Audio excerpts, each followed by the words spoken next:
أعوذ بالله من الشيطان الرجيم. بسم الله الرحمن الرحيم. يا بني آدم قد أنزلنا عليكم لباسا يواري سوآتكم وريشا ولباس التقوى ذلك خير. ذلك من آيات الله لعلهم يذكرون. صدق اللہ العظیم.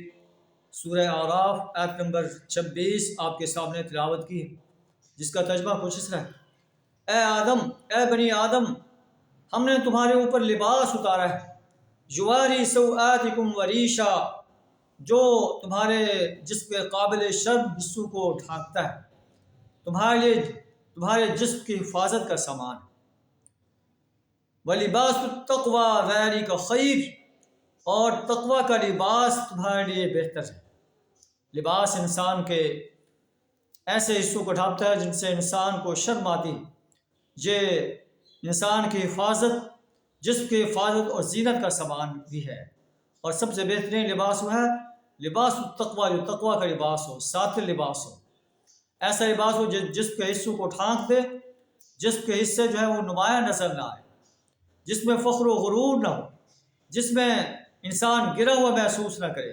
یہ تقوی کا لباس ہے. اللہ کا ایسا لباس پہنا جائے، محسوس ہو کہ یہ اللہ کا غلام زمین پر چلا جا رہا ہے.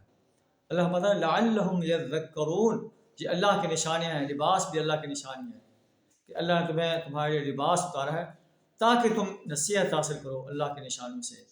اللہ تعالیٰ ہمیں ان سنہری ہدایات سے نصیحت حاصل کرنے کی توفیق عطا فرمائے. وآخر دعوانا الحمد للہ رب العالمین.